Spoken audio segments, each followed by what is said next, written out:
So one of the things that we're talking about this week has to do with disturbance to marine mammals, and one of the things that a lot of people are surprised to find out is the amount of sound that is in the oceans, and the majority of that sound comes from ship traffic, and what we hear is what we see on the top, and we only see it for a short period of time. And I came out here today to kind of demonstrate just an example. Now remember, this is in the middle of a pandemic, so the amount of traffic is not that much, but there's a ferry about to pass behind me, and you can probably hear it more and more as it's moving. I'm going to try and demonstrate for you guys what that sounds like under the water.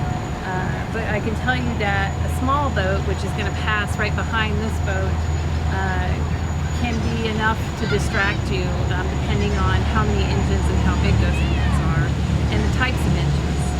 I'm actually having to increase my voice right now because of what we call masking. So masking is, again, when there is a noise that's in the environment that can prevent you from hearing whatever another individual is trying to communicate with you. It could be that if I was in a bar or a restaurant where there are lots of people talking, I have to increase my volume. Animals that are out there either have to increase their volume or they have to change their frequency to a frequency that's not whatever you hear from these engines.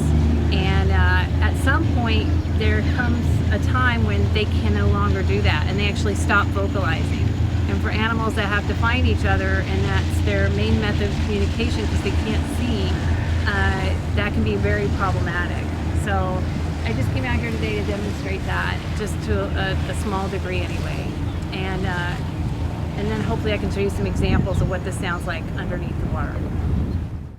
Great website. It's called clearseas.org. It's all one word, and it goes into detail about how noise, man-made noise in particular, can impact marine mammals, and what can be done to mitigate that.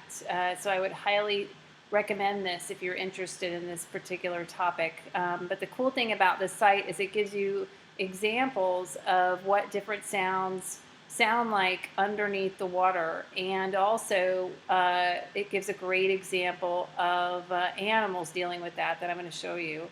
I don't know why it's doing that. It's kind of making me upset, but anyway. So natural sources actually make up the majority of sound in oceans, and that's because oceans are so big. Rain and waves actually make up most of the sound in the ocean. This is what rain sounds like, what you would expect.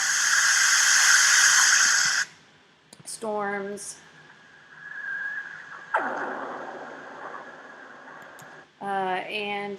And then waves.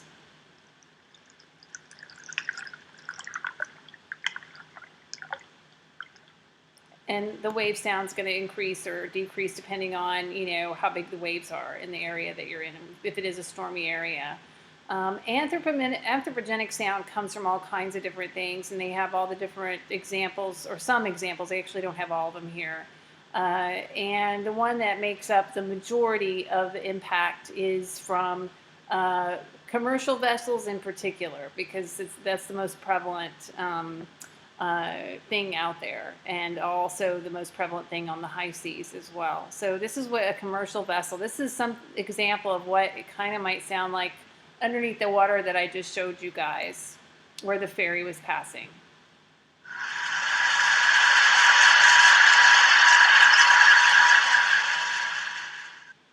And this is just a small example. I don't know how close or far they were from the boat, but this is just a recreational vessel.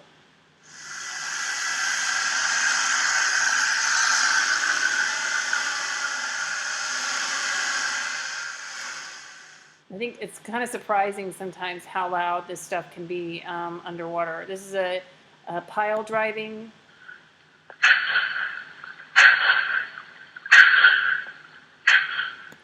So pile driving would be happening if, for example, you were trying to maybe build a bridge, so you have to make all the pylons for that, or you might be making, I don't know, anything from an extra deck on the back of your property, extending into a bay, to even maybe getting ready to put another rig out there for oil exploration or something like that. Sonar is another potential problem and has been implicated in numerous mass strandings of marine mammals.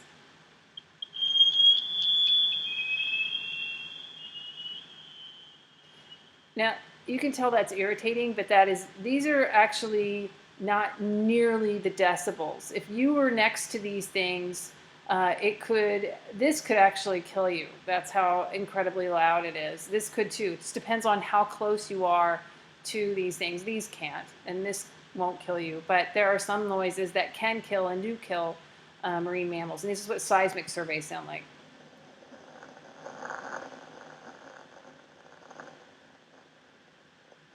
So seismic surveys are basically explosions where they are then using that, almost like echolocation. They are sending sound waves into the sea to hit the sea-floor, penetrate the sea-floor, bounce back so that they can tell where things are they want to dig up, basically. This is just a snowmobile on ice. This could be in reference to some actual marine mammals, because there are lots of marine mammals up in the area of Alaska.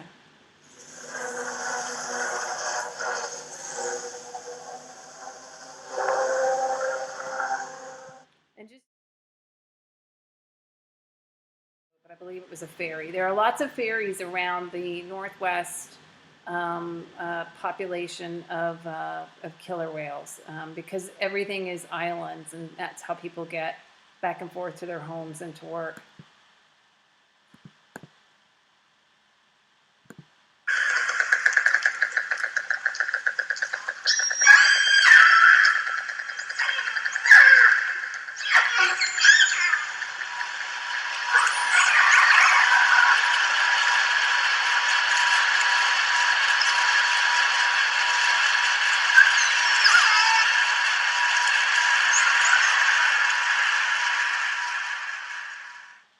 So in that clip, you can see that masking is eventually almost completely overrunning their ability to communicate at all.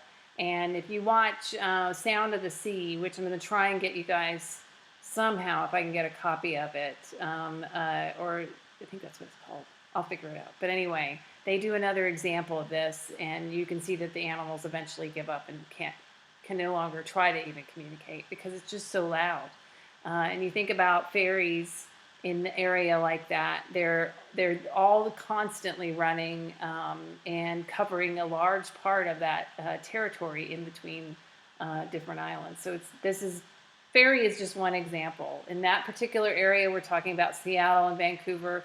It's not just ferries. This is an example of a ferry, but there are lots of container ships coming in and out constantly, bringing in goods from Asia. So, and then on top of that, you have all the ecotour boats and the recreational boats and the commercial fishermen. So there's a lot out there.